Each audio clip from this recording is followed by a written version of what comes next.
हम लोग कल नेचर किए थे, नेचर ऑफ मेहर किए थे हम लोग।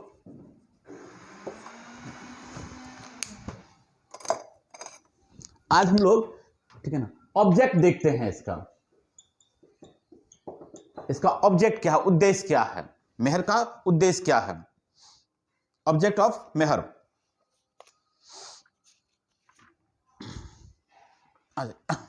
चलिए लिखिएगा, आप लोग इसको राइट डाउन भी कर लीजिएगा, बहुत इंपॉर्टेंट चीज है। किसका ऑब्जेक्ट ऑफ मेहर? कहता है कि इसको हम लोग थ्री फोल्ड में देखते हैं, इसके ऑब्जेक्ट को हम लोग तीन परिप्रेक्ष्य में देखते हैं। क्या क्या? तो सबसे पहले आप लोग राइट डाउन कर लीजिएगा, अगर बुक में होगा तो अंडरलाइन कर लीजिएगा या फिर इसको उस तरीके से लिख लीजिएगा कि फिर आपको बनाने में आसानी हो। टू इंपोज, सबसे पहला बता रहे हैं, to impose an obligation on the husband as a mark of respect of the wife। सबसे पहला ऑब्जेक्ट, सबसे पहला उद्देश्य, मेहर क्यों दिया जाता है या मेहर क्यों लिया जाता है, इसका जो ऑब्जेक्ट है सबसे पहला, ये वुमेन के रिस्पेक्ट को दिखाता है, महिला के सोशल स्टेटस को दिखाता है, ठीक है ना, ये उसके रिस्पेक्ट, वो आदर, ठीक है ना, उसको यह क्या करता है, शो करता है।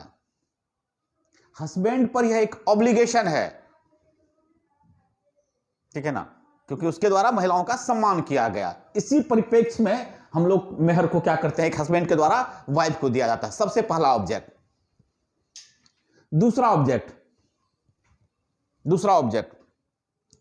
टू प्लेस ए चेक, लिख लीजिए आप लोग, to place a check, CHECK, check on the capricious use of divorce on the part of husband, on the part of husband।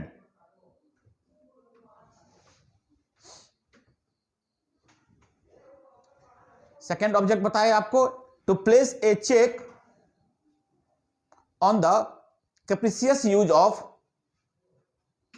Divorce on the part of husband.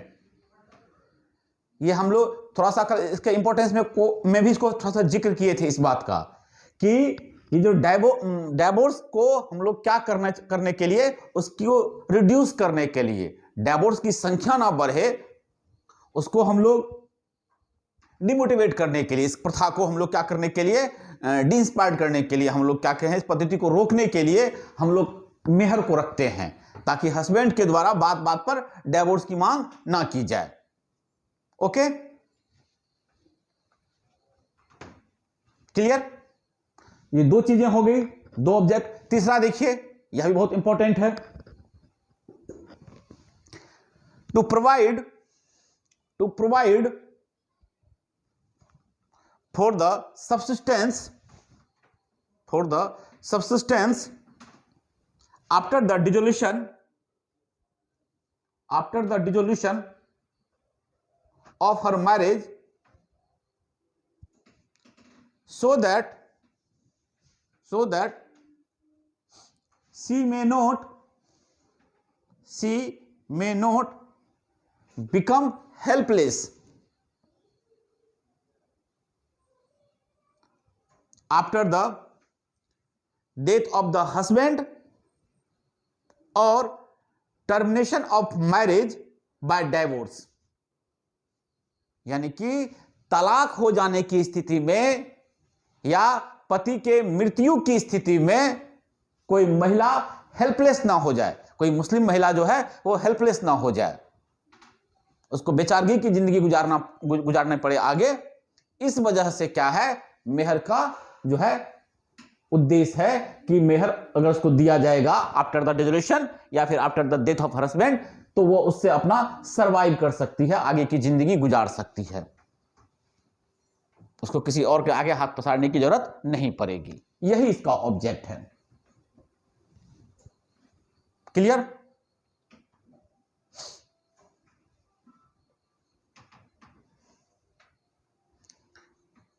so that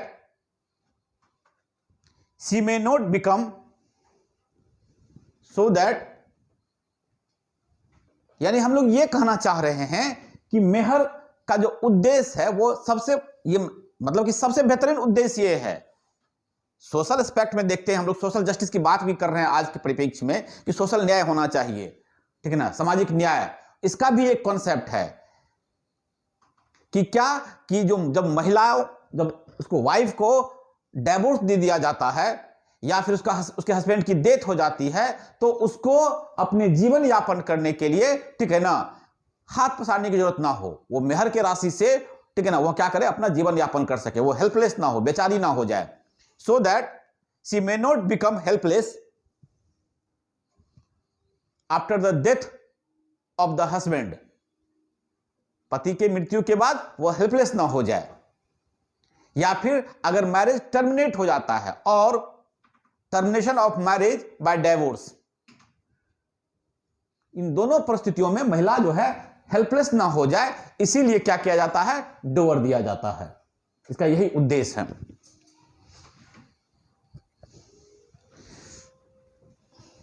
okay,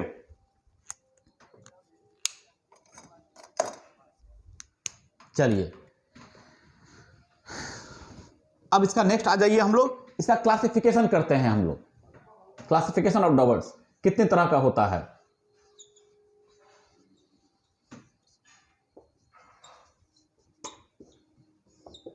classification of divorce, आइए,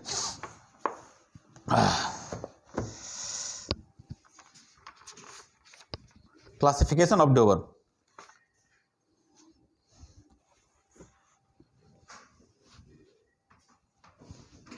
इसको हम लोग दो तरीके में classified करते हैं।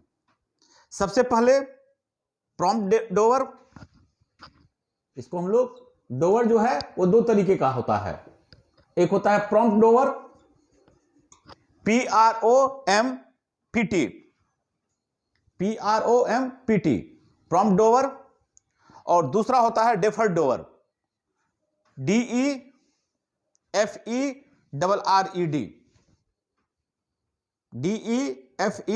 DEFERRED, deferred divorce.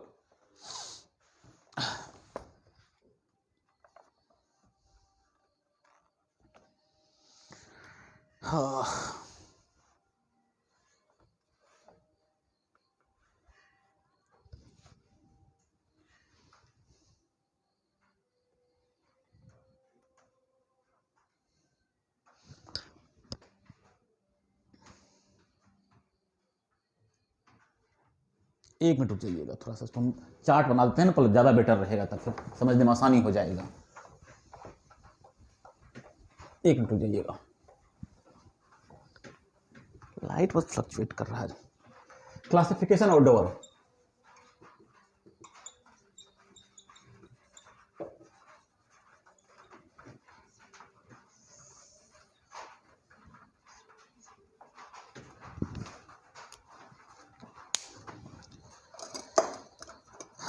मौसम इतना ठंडा। सबसे पहले आ जाइएगा specified divorce, specified divorce,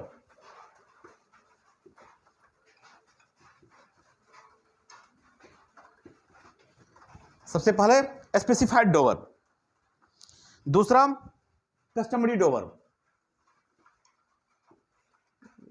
customary divorce,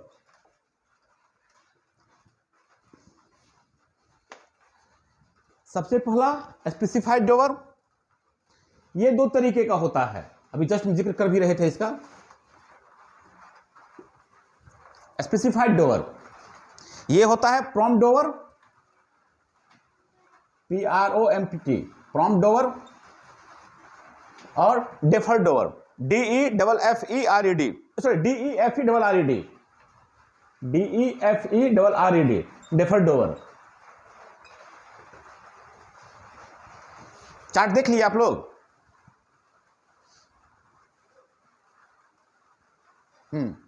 याद रखिएगा इसको। अब इसका उर्दू जो है वो भी याद रखिएगा, वो भी एग्जाम में आप लोग मेंशन कीजिएगा। स्पेसिफाइड डिवोर्स को हम लोग बोलते हैं उर्दू में, ठीक है ना। मेहर ए मुसम्मा, सॉरी, हाँ आई थिंक सो, हाँ मेहर ए मुसम्मा, यही प्रोनाउंसिएशन है। मेहर MEHR, मेहर आई, मुसम्मा MUSAMMA, मेहर ए मुसम्मा। प्रोनाउंसिएशन देख लीजिएगा आप लोग, मेहर ए मुसम्मा। स्पेसिफाइड डोवर को हम लोग इंग्लिश में तो स्पेसिफाइड डोवर बोलते हैं, जब आप लोग लिखें हिंदी में जब लिखिएगा आप लोग तो उसमें इसको लिखिएगा मेहर ए मुसम्मा।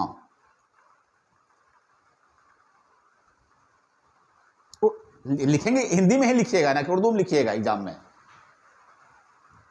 हाँ ये उर्दू है लेकिन लिखेंगे इसको इस तरह से, ये कहने का मतलब हुआ उर्दू में कहते हैं उसको, लेकिन जो हिंदी मीडियम के बच्चे हैं वह लिखेंगे मेहर ए मुसम्मा, स्पेसिफाइड डोवर नहीं लिखेंगे वो। और हिंदी में इसको निश्चित मेहर कहा जाता है, तो आप हिंदी में यह भी लिख सकते हैं निश्चित मेहर, लेकिन उसका जो एग्जैक्ट उसका जो है जहां से ये आया हम लोग उसको जहां से पढ़ते हैं इसको बोलते हैं मेहर ए मुसम्मा, ठीक है।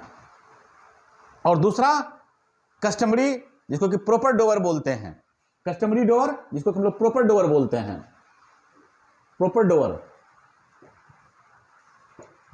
Proper Dover PROPER, proper Dover. इसको हम लोग उर्दू में बोलते हैं मेहर ए मिस्ल, मेहर ए मिस्ल। सही प्रोनाउंसिएशन है ना निशा, बोलिएगा। आप लोग को बोलते हैं हमको उर्दू सिखा, ई, हाँ ई लिखा हुआ अंग्रेजी में आई है, प्रोनाउंसिएशन में ई होता है, ठीक है ना। हाँ मेहर ए मिस्ल। आप लोग हिंदी बुक, आप लोग पास बुक होगा तो बताइएगा हमको प्रोनाउंसिएशन जरा, ठीक है। इसको हम लोग जो अंग्रेजी में है प्रॉपर डोवर बोलते हैं या फिर डेफर डोवर बोलते हैं, ये सॉरी कस्टमरी डोवर बोलते हैं, सॉरी। ओके अब आ जाइए हम लोग, अब यहां से फिर से हम लोग करते हैं स्पेसिफाइड डोवर। इसको दो भागों में हम लोग क्लासिफिकेशन किए हैं, एक हुआ प्रॉम्प्ट डोवर, एक होता है डेफर डोवर। प्रॉम्प्ट डोवर का जो हिंदी है वो क्या होता है, प्रॉम्प्ट डोवर तत्कालिक, क्या हिंदी देखना जरा बताना हमको, हिंदी बच्चे पूछते हैं हमसे, तत्कालिक ना, हाँ। प्रॉम्प्ट डोवर का हिंदी हो गया तत्कालिक मेहर, मुजव्वल मेहर, मुजव्वल, मुजव्वल मेहर, प्रॉम्प्ट डोवर।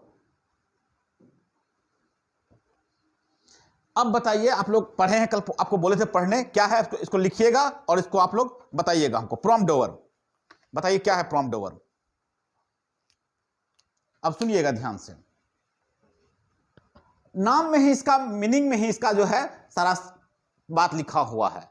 नाम ही है इसका प्रॉम्प्ट डोवर, तत्कालिक मेहर बोलते हैं इसको हिंदी में। इट इज पेएबल, हाँ immediate, it is payable immediately after marriage on demand, ठीक है। It is payable immediately after marriage on demand.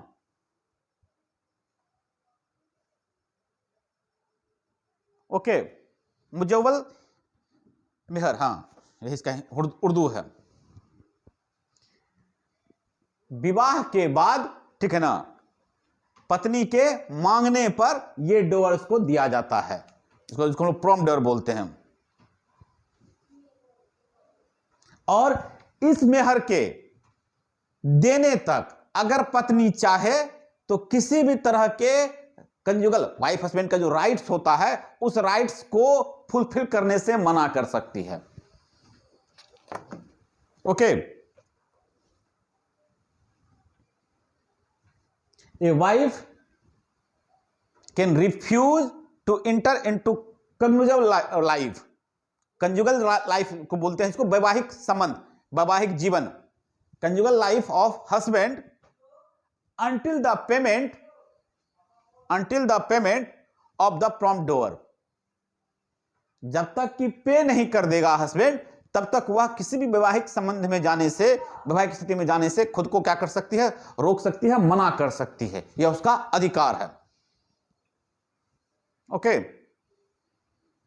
Clear? नाम ही इसका तत्कालिक मेहर है। ठीक है। और बाकी चीजें आपके बुक में देख लीजिएगा, होगा, बहुत सारी बात है इस तरह का, हम उसको पढ़ देते हैं, कोई इस तरह से इसमें है नहीं। ठीक है। Prompt waiver is payable immediately on the marriage taking place and it must be paid on demand unless delay is stipulated for or agreed. It can be realized any time before or after marriage. The wife may refuse herself to her husband until the prompt waiver is paid. If the wife is minor, her guardian may refuse to allow her to be sent to the husband's house till the payment is prompt waiver. अगर लड़की minor है तो उसके guardian जो हैं वह लड़की को अपने हस्बैंड के घर जाने से मना कर सकते हैं कि जब तक आप उनको प्रॉम्प्ट वैवर दे नहीं दीजिएगा यह आपके घर नहीं जाएगी। ओके, तो इस स्थिति में husband is bound to maintain the wife although she is residing apart from him. तो इस स्थिति में उसको अपने पत्नी को मेंटेनेंस करना पड़ेगा, मेंटेन करना पड़ेगा। उसकी पत्नी उससे अलग भी रह रही है तब भी। देखिए कितनी अच्छी बात है। अगर हस्बैंड ने प्रॉम्प्ट वैवर नहीं दिया है, जब तक कि पेड नहीं कर देगा, और इस कंडीशन में अगर पत्नी अपने आप को अलग रख रही है, अपने पति के साथ नहीं गई है, मायके में ही रह रही है या कहीं सेपरेट रह रही है, तो पति जो है वह बाउंड है मेंटेन करने में। वह अपना पत्नी को मेंटेन करेगा, ठीक है ना, जबकि वह उससे अलग रह रही है फिर भी। Clear?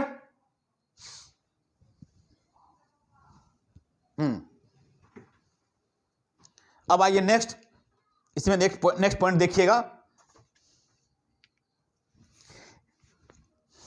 Prompt waiver does not become deferred after consummation of marriage and a wife has absolute right to sue for recovery of prompt waiver even after consummation।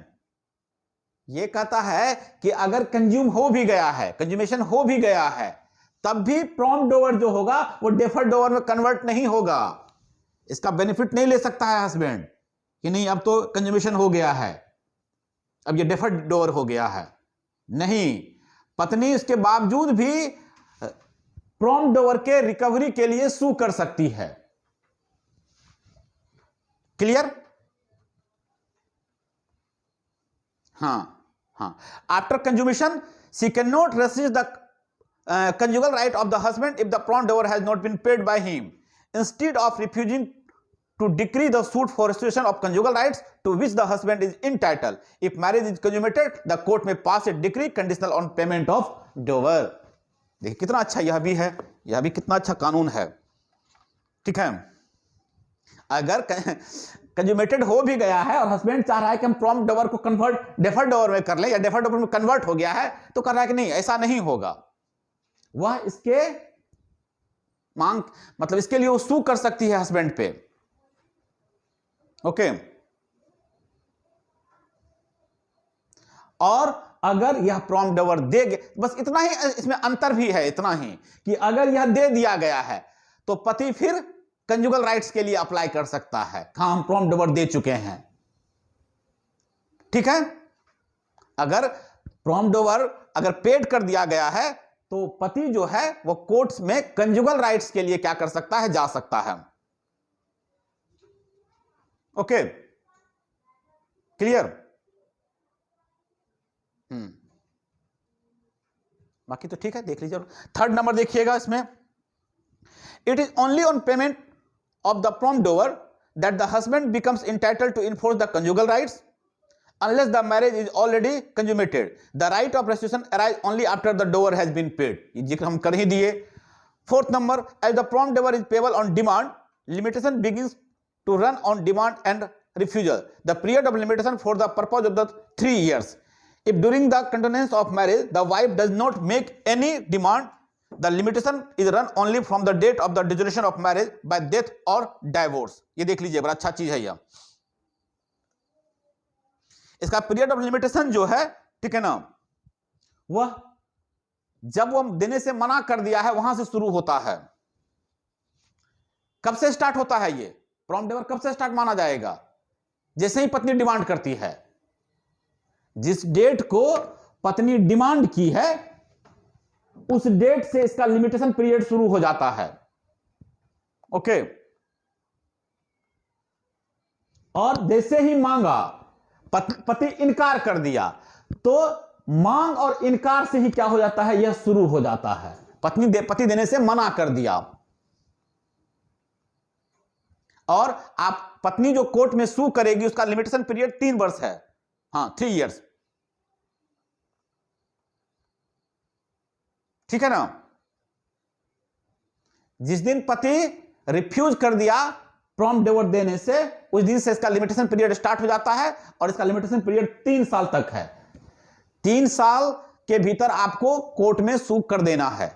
Recovery for prompt divorce के लिए आपको क्या कर देना है, court में case कर देना है, ठीक है। और अगर मांग नहीं की है तब कैसे लिमिटेशन करेंगे आप? तब इसका लिमिटेशन पीरियड कहां शुरू हो जाएगा, बताइए जरा। हां, तो जिस डेट में पति की मृत्यु हो जाती है या तलाक ले लिया जाता है, उस डेट से इसका लिमिटेशन पीरियड शुरू हो जाएगा। और लिमिटेशन पीरियड 3 साल का होता है। 3 साल के अंदर कभी भी कोर्ट में सू किया सकता है। क्लियर? निशा, वंदना, सुप्रिया, क्लियर है? ठीक है। हम लोग सिविल कोर्ट में भी रिकवरी फॉर मनी के लिए भी देखते हैं, वहां भी देखते हैं 3 साल लिमिटेशन पीरियड है ना रिकवरी फॉर मनी के लिए।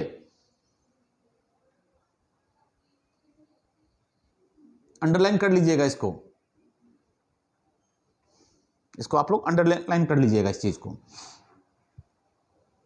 रिकवरी फॉर सूट है इसका प्रॉम्प्ट डिवोर्स का, वो 3 इयर्स है, और 3 इयर्स मांग और रिफ्यूजल के 3 साल के अंदर उसका लिमिटेशन पीरियड स्टार्ट है। अगर नहीं मांगा गया है, वैवाहिक स्थिति उत्पन्न हो गई है और नहीं मांगा गया है, तो पति की मृत्यु या फिर डिवोर्स के बाद जो है वह लिमिटेशन पीरियड स्टार्ट होगा। ओके,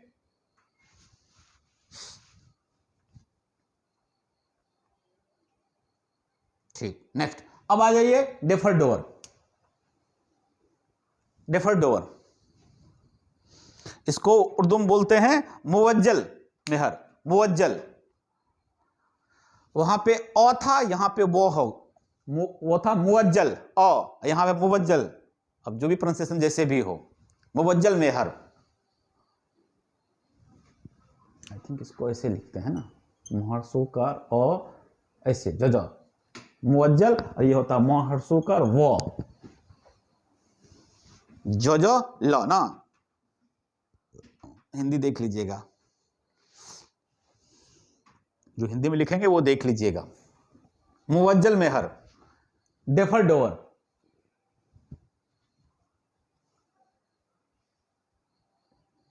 अब सुनिए डेफर्ड डिवोर्स, सुनिए deferred divorce.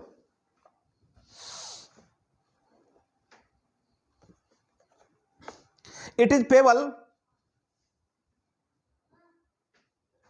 payable on dissolution of marriage, either by death or divorce। ये कब पेएबल होगा? तो जब मैरिज डिसॉल्व हो जाएगा, जब विवाह विच्छेद हो जाएगा। और विवाह विच्छेद या तो डिवोर्स की वजह से हो या पति के मृत्यु की वजह से हो। Okay, clear?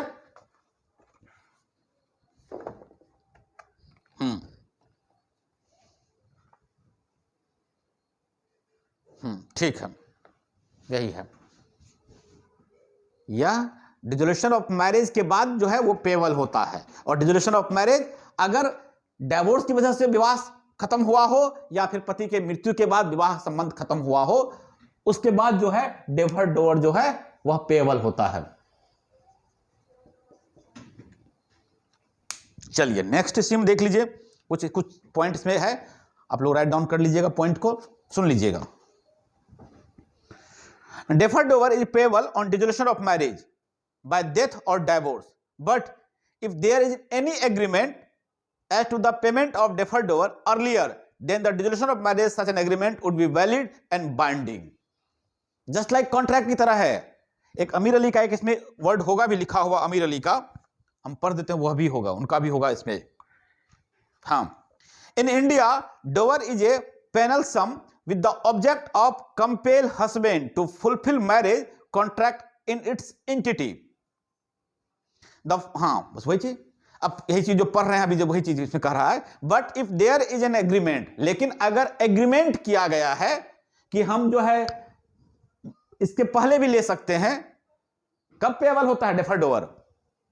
विवाह विच्छेद के बाद, डिसोल्यूशन ऑफ मैरिज के बाद.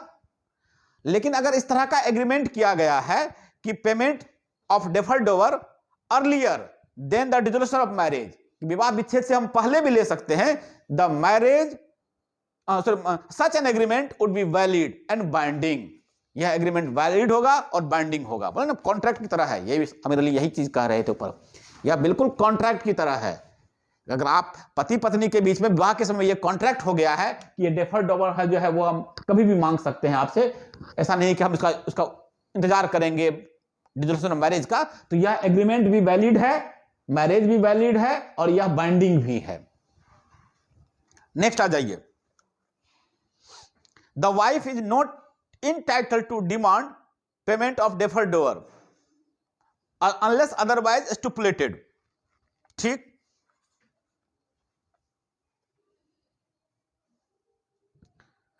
But the husband can treat it as a prompt due and pay or transfer the property in lieu of it. Such a transfer will not be void as a fraudulent preference unless actual insolvency is involved. देखिए simple सा चीज है ये, ऐसा कुछ बात नहीं है. अभी जस्ट हम लोग पढ़े कि पहले भी मांगा जा सकता है, लेकिन अगर इस तरह का कोई एग्रीमेंट नहीं है, ओके, तो फिर डेफर्ड डोवर जो है ये हस्बैंड अगर चाहे तो पहले भी अदा कर सकता है. ठीक है ना. पहले भी डेफर्ड डोवर के रूप में जो भी चीजें हैं, प्रॉपर्टी ट्रांसफर करना है या सम है, तो वो पहले भी हस्बैंड के द्वारा उसको दिया जा सकता है. ऐसा नहीं है कि डिसोल्यूशन ऑफ मैरिज के बाद ही दिया जाएगा. कभी भी पति चाहे, बशर्ते इसमें कुछ फ्रॉडुलेंट एक्ट ना हो. पति किसी मामले में खुद को इंसॉल्वेंट करने के लिए, अपने आप को दिवालिया घोषित करने के लिए अपने पत्नी को ट्रांसफर कर दे, यह सब कंडीशन नहीं होना चाहिए. बात समझे? हाँ, विवाह को डिजॉल्व जो किया जाता है, मैरिज डिजॉल्व होने के जो घटना है, उसके घटना होने से पहले भी जो मुअज्जल मेहर है, ठीक है ना, वह पति चाहे तो दे सकता है, पत्नी मांग नहीं सकती है. अगर एग्रीमेंट नहीं है तो मांग नहीं सकती है. ठीक है ना. परंतु अगर पति चाहे तो इसके पूर्व भी उसको अदा किया जा सकता है. बशर्ते बता दिए हैं कि ऐसा नहीं है कि दे दिया और खुद को किसी मामले के लिए खुद को इंसॉल्वेंट बता दिया, हम दिवालिया हो गए हैं, हम अब बैंक का लोन नहीं चुका सकते हैं. ये एक्ट इसमें इन्वॉल्व नहीं होना चाहिए. थर्ड नंबर, तीसरा पॉइंट देखिए इसी का. The widow may relinquish her dower at the time of her husband's funeral by the recital of a formula. Such a relinquishment must be voluntary act of the widow. The interest of the wife in the deferred dower is a vested one and not a contingent one. अच्छा, vested interest, contingent interest पढ़े हैं? Vested interest, contingent interest जरा बताइए तो इसमें.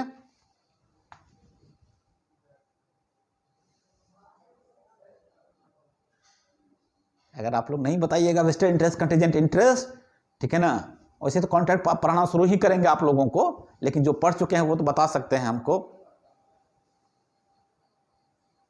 हाँ, wasted, हाँ, हम लोग डेफर्ड डोवर को वेस्टेड इंटरेस्ट मानते हैं. वाइफ के पक्ष में यह वेस्टेड इंटरेस्ट है, कंटीजेंट इंटरेस्ट नहीं है. क्यों वेस्टेड इंटरेस्ट है निशा?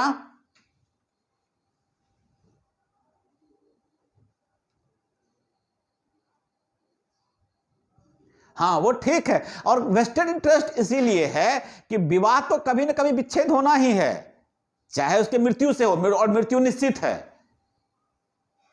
पक्ष पार्टी की मृत्यु निश्चित है ना, वो तो अटल सत्य है नहीं. इसलिए ये तो अटल सत्य है कि मृत्यु होना है, तो कंटीजेंसी नहीं है. किसी और घटना के घट जाने से यह विस्थापित नहीं हो जाएगा. यानी कि इसको हम लोग हटा नहीं सकते हैं, किसी घटना के घटना इसको हम लोग खत्म नहीं कर सकते हैं, या इसके मृत्यु हो गया तो ये मामला खत्म हो गया, ऐसा नहीं होगा, ठीक है ना। इसके मर जाने पर, ठीक है ना, अगर मान लीजिए आप कहिएगा कि पत्नी ही पहले मर गई, तो उसका जो उत्तराधिकारी है वह भी दावा कर सकता है। हाँ बिल्कुल, हाँ बिल्कुल। अगर ये मर गई, मान लीजिए पत्नी पहले मर गई, तो डेफर्ड ओवर जो है उसका जो वारिस होगा, उसका जो उत्तराधिकारी होगा वह भी मांग सकता है। इसीलिए इसको हम लोग वेस्टेड इंटरेस्ट बोलते हैं। किसी भी घटना से इसको कोई फर्क नहीं पड़ने वाला है। ओके, ये कंटीजेंट इंटरेस्ट नहीं है, ये वेस्टेड इंटरेस्ट है। क्लियर?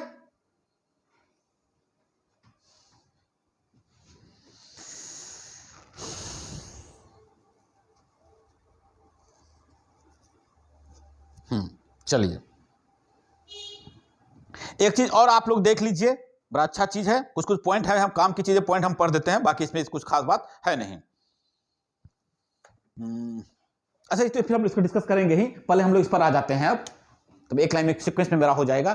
स्पेसिफाइड डॉट देख लिए हम लोग, जिसके अंदर दो चीज पढ़े हम लोग, प्रॉम्प्ट डोवर पढ़ लिए, डेफर्ड डोवर पढ़ लिए। अब आ जाते हैं हम लोग कस्टमरी डोवर, जिसको हम लोग प्रॉपर डोवर बोलते हैं। कस्टमरी डोवर, प्रॉम्प्ट डोवर, फिर देखेंगे सिया लॉ में क्या नियम है, सुन्नी लॉ में क्या नियम है, या क्या डिफरेंसेस है प्रॉम्प्ट डोवर में, डेफर्ड डोवर में। तो फिर आगे हम लोग डिस्कस करते रहेंगे। पहले इसको जो क्लासिफिकेशन है वो पहले कर लेते हैं हम लोग। डोवर का जो क्लासिफिकेशन है वो पहले हम लोग देख लेते हैं। आ जाइए, कस्टमरी डोवर, जिसको हम लोग प्रॉपर डोवर बोलते हैं। मेहर ई मिस्ल, कस्टमरी मतलब ही होता है कस्टम, जानते हैं, उसी से ये वर्ड बना है।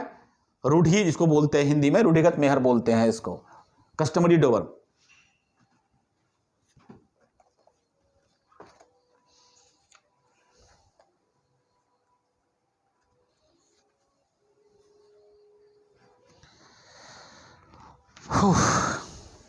अब आइए कस्टमरी डोवर के अंदर हम लोग एक देखते हैं, हम लोग स्पेसिफाइड डोवर कस्टमरी डोवर के अंदर, और दूसरा प्रॉपर डोवर। देखिए इसमें भी दिया हुआ है, दोनों में क्या फर्क, कैसे इसको हम लोग आइडेंटिफाई करते हैं।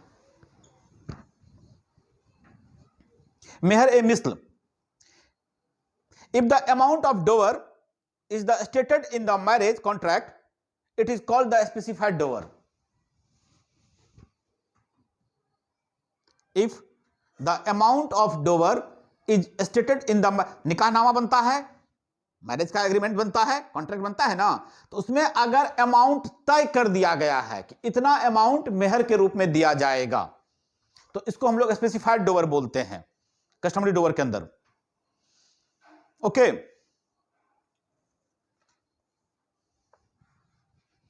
डोवर में बी स्टेटेड, डोवर में be settled by the party to the marriage either before the marriage और at the time of the marriage और even after the marriage. Clear? बोलिएगा। जब हम लोग निकाहनामा बना रहे होते हैं, ठीक है ना, मेहर वो एग्रीमेंट कर रहे होते हैं मैरिज के लिए, तो उसमें राशि लिखा जाता है, कितनी मेहर की राशि दी जाएगी। तो अगर मेहर की राशि तय कर दी गई है, उसको हम लोग, ठीक है ना, कस्टमरी डोवर के अंदर स्पेसिफाइड का मतलब ही होता है निश्चित राशि, स्पेसिफाइड डोवर बोलते हैं इसको। और यह जो है पार्टी शादी से पहले या शादी के समय, जनरली शादी से पहले या शादी के समय दे होता है, लेकिन इसको शादी के बाद भी दिया जा सकता है। क्लियर? बोलते चलिएगा। और इसमें कुछ है नहीं। अच्छा, ये तय कैसे होता है? प्रॉपर डोवर जो है कैसे डिटरमाइन करते हैं इसको, कैसे पहले से तय करते हैं कि इतना मेहर राशि दिया जाएगा? तो सुनिएगा, इसका ग्राउंड देखिएगा। अब आपको याद आ जाएगा, दहेज प्रथा का कुछ बातें याद आ जाएंगी, ठीक है ना, कि मेहर राशि कैसे तय की जाती है। तो कहता है इसमें पर्सनल क्वालिफिकेशन ऑफ वाइफ, पत्नी कितनी पढ़ी लिखी है, उसका एज कितना हो रहा है, हर एज, उसके बाद उसकी सुंदरता, okay, social position of her family, पत्नी का जो, फादर का जो सोशल पोजीशन है, समाज में जो स्थिति है, ओके, फीमेल, अच्छा हम लोग एक चीज देखते भी हैं, हम लोग बोले ना कि हम लोग हिंदू लॉ में भी सब चीज देखते हैं डॉरी के फॉर्म में, लेकिन दोनों का मतलब अलग अलग है, वो बता चुके हैं आप लोगों को। यहां देखते हैं, अरे वो लड़का कितना लिया दहेज, ठीक है, देखते हैं ना हम लोग, वो लड़का आईएएस था तो वो इतना दहेज लिया था, हम भी आईएएस हैं, हमको तो इतना होना चाहिए। देखते सोसाइटी में कि नहीं देखते हैं, पड़ोसी का लड़का इतना लिया है, हाँ पड़ोसी का लड़का इतना लिया है, यहां भी होता है। हर फीमेल पैटर्नल रिलेशंस, बड़ा अच्छा चीज है यह भी, ठीक है ना। एक इसमें हाँ देखिए ना, इलाहाबाद और बंबई दोनों हाईकोर्ट का जो डिसीजन है मेहर राशि के लिए, देखिए लिखा हुआ है पोजीशन ऑफ वाइफ, उसके बाद कहता है कि dower given to her female paternal relation, उसके परिवार में कितना तक डोवर गया है यह भी चेक किया जाता है। Economic condition of her husband, आदमी अपना इकोनॉमिक कंडीशन भी देखता है, ठीक है ना। काल, समय, परिस्थिति यह भी देखा जाता है। आज से 10 साल पहले, 20 साल पहले जैसी स्थिति थी वैसी स्थिति अब नहीं है, तो मेहर की राशि तो बदलेगी ही। तो ये सब ऐसा ग्राउंड है जिस ग्राउंड को देखकर क्या हो जाता है, मेहर की राशि तय की जाती है। Okay, clear?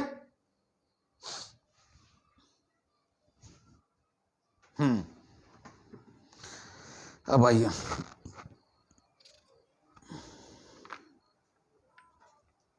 फिक्स किया जाता है, फिक्स रहता नहीं है, फिक्स किया जाता है।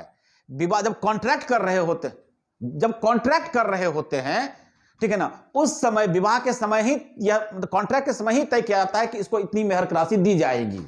और ये कैसे तय करते हैं, ऐसा नहीं कि फिक्स है कि 50 रुपया देंगे और हर एक साल मेहर में 50 रुपया दिया जाता है, ये फिक्स नहीं है, फिक्स किया जाता है। और ये फिक्स कैसे किया जाता है, तो कहता है कि वाइफ का सुंदरता, वाइफ कितनी पढ़ी लिखी है, फीमेल कितनी पढ़ी लिखी है, उसका वो कितने टेंडर एज की है, इसके बाद उसका फैमिली का क्या स्टेटस है।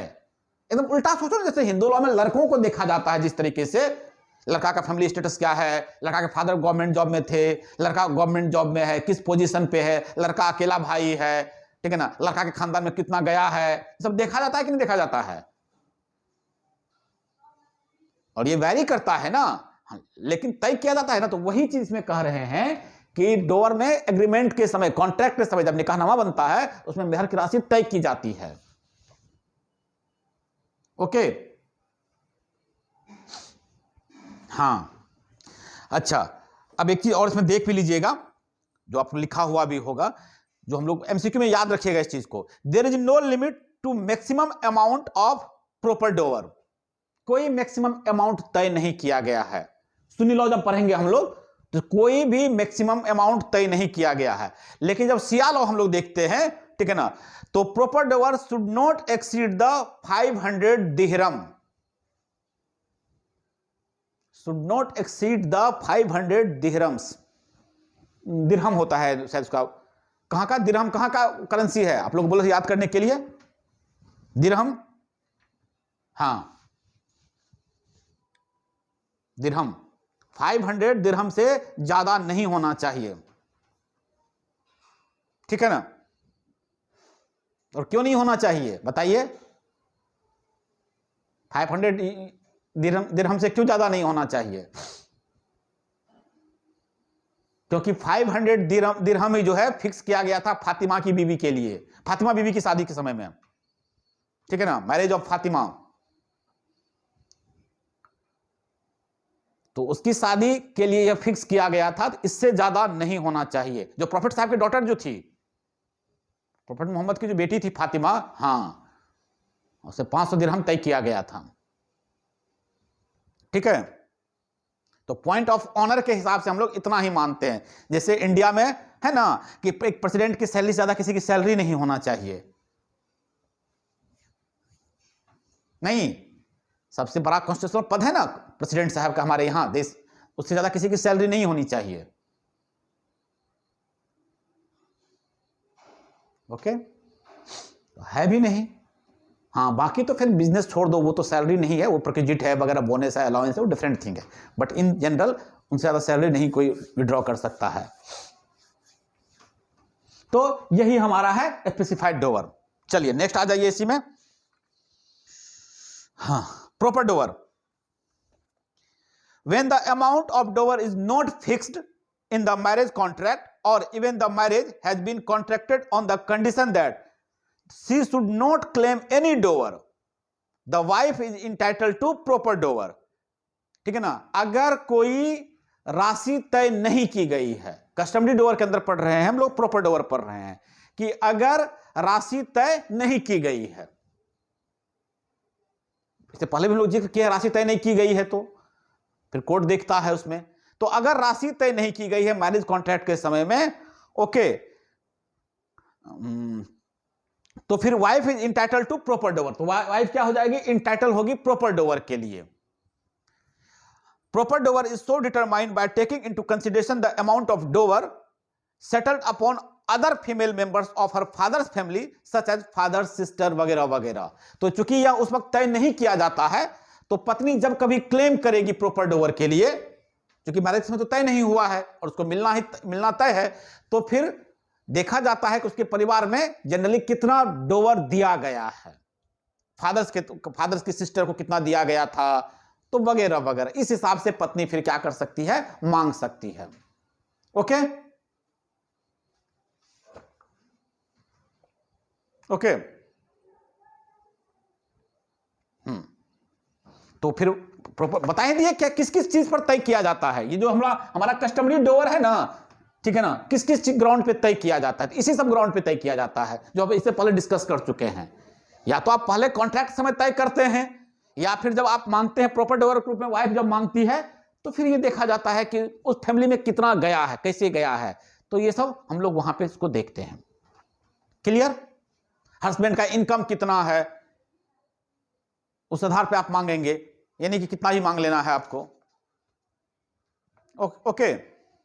इकोनॉमिक कंडीशन और हस्बैंड, सर्कमस्टांसेस ऑफ टाइम, ये सब जनरली ग्राउंड है जिस ग्राउंड पे एक वाइफ जो है प्रॉपर डोवर की डिमांड कर सकती है. अगर तय नहीं किया गया है, तय कर दिया गया है स्पेसिफाइड डोवर, तय नहीं किया गया है प्रॉपर डोवर, और ये दोनों आता है आपको कस्टमरी डोवर के अंदर, जिसको कि प्रॉपर डोवर भी बोलते हैं हम लोग. तो प्रॉपर डोवर का मतलब है कि आप इन सब ग्राउंड पे तय कर लेते हैं या बाद में जाकर तय करते हैं. पहले तय कर लिए स्पेसिफाइड डोवर, नहीं बाद में जाकर तय करते हैं प्रॉपर डोवर. ठीक है, क्लियर. यही हमारा क्लासिफिकेशन ऑफ डोवर है. आगे इसमें कुछ विशेष और बातें हैं जो फिर हम लोग नेक्स्ट क्लास में इसका जिक्र करेंगे.